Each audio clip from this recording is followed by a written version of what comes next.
But more importantly, I am very definitely an enemy of the people who want to tear down the First Amendment and the rest of the U.S. Constitution. That's where I'm an enemy. That's what I'm an enemy of, and I hope you would join me in that. Because if you are a friend of the Constitution, thank you.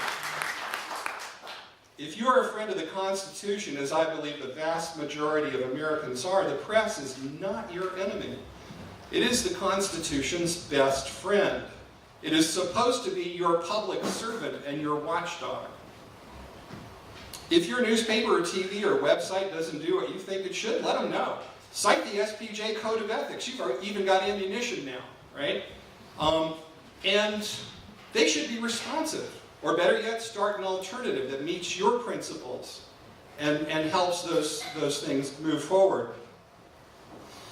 So one of the really great but little-known journalists in American history was a guy named Hezekiah Niles. And he was the editor who tried to avoid the Civil War. He's not well known, but he was there at a really interesting moment of American history. In 1828, he said, "There is a holiness about the Constitution, and we would wither every hand extended to treat it rudely. The peace and prosperity of this republic, the world's last best hope, must not be haphazarded, much less destroyed, just so that certain men may rule." That was 1828. Okay? It still applies today. So to conclude, I'd like for the free press to be remembered for what it is and for what it was meant to be. A good epitaph might read, "Nevertheless, for freedom, they persisted." God bless the First Amendment and God bless the United States of America. Thank you very much. Thank you, Bill. Thank you very much. All right, so next up, I think is a really important and exciting part of the program. It's actually a chance for all of you to get a little involved with what's going on here today. We're going to have a panel up here in the front that's going to take your questions regarding your protections under the First Amendment. We're going to have law enforcement and the Commonwealth Attorney's Office, as well as civil rights lawyer and experienced activist up here to take your questions. So as I'm calling each one of them up, just be thinking, if you haven't already, about some questions that you might like to pose to these people, if you'd like to get some clarity on what these rights constitute and what your protections are under the First Amendment. So I'd like to welcome back to the stage, first of all, Mr. Eric Branscombe, Commonwealth Attorney. And also Brian Craig. He holds a few different titles in the community. First and foremost, he says he's Master Fisherman, Brian Craig. And after that, he's the Fort County Sheriff. Up the stage. We also have Tree Gigante. She's an experienced activist that's been involved in many different actions over the years. Most recently has been out at Standing Rock, blocking the Dakota Access Pipeline. And then we have Mr. Alan Graff, civil rights attorney at law in the community, and newly one of our columnists in the Floyd Press. You might have been reading some of the things that he's been publishing. So. All right.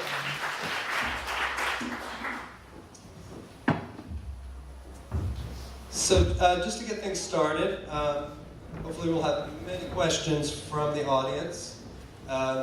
But I thought I'd get things rolling just with a question maybe to our two attorneys here on the panel. Recently, just a couple weeks ago, we saw, many of you probably watched on TV, these spontaneous protests that erupted in airports around the country in response to the immigration ban.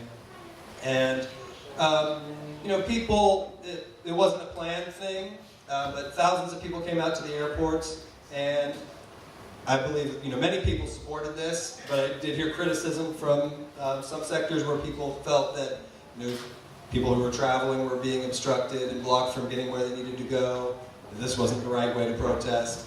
And my question is just from a legal standpoint, the protesters didn't have the intention of obstructing people's travel, but that was a consequence. What protections do people have to assemble in public places and airports, things like that, if there is a degree of obstruction involved. I'll start off. Well, where you can protest, it depends on what type of forum you're going to. So you have different types. You have your traditional forum, traditional public forum, which would say be the public square in town, places where people traditionally gather and have over time gathered to demonstrate or just have speeches and so forth. And those are the most open. Those are the easiest ones. The restrictions on those are much more hard to come by. The courts tend to want to let people continue to speak of those. The second one is one that's where you have at least you can help me out with this if I miss something, Alan, but I think that when you have a semi-traditional forum, where it's permissible, it's that, say, a park that's run by a locality that can allow people in at times, but you have to get permission before you go in there. And then there's finally the non-traditional, or which is like private property or public property. So probably in this case, like for an airport that's generally owned by a locality, but isn't a traditional forum for a protest. So it has the least protections of the three. So it's harder there will be more restrictions on your ability to have a protest at that particular type of forum. Does that sound right? Yeah, let me add a little bit. There's the First Amendment. If you look at the First Amendment, it's just 40 words or something like that. It's you would think it's very simple, but then the courts over the last 200 years have interpreted the hell out of it. And you have to go sort of see through all the court opinions to figure out what you can and can't do. I agree with Eric about the public square. For years have been the place where everybody would go down and protest. But the public square in our age has changed. It's now there's the virtual square, there's the internet, and that has become a lot of where protest takes place, over the internet, over Facebook, over other different stuff. But as long as it's in the public, if it's publicly owned, then the First Amendment comes in. If you look at something like an airport, for instance, if it's either publicly owned or it's an area where the public uses, even though it's privately owned, the First Amendment still applies.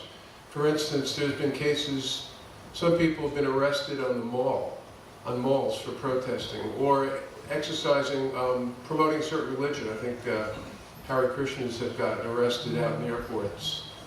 And at first they said, well, this is kind of a private area, but because it's open to the public, it's treated as a public quasi area, so the First Amendment comes in. One thing I wanted to mention is there's something called prior restraint. The government isn't allowed, through the use of permitting, to prevent spontaneous eruption of First Amendment. If you just want to go down to Floyd on Friday night while I'm playing banjo and interrupt me and yell, screw this guy or screw that guy or this person's horrible, and yell at the top of your lungs, you're allowed to do that. And it doesn't matter, and if Sheriff Craig decided to arrest you based upon the content of what you were saying, he'd be in violation of the First Amendment. So it's very, fact-specific, but the courts, I would say, look pretty broadly at the protections of the First Amendment. And so even, as a musician, music is protected speech. Music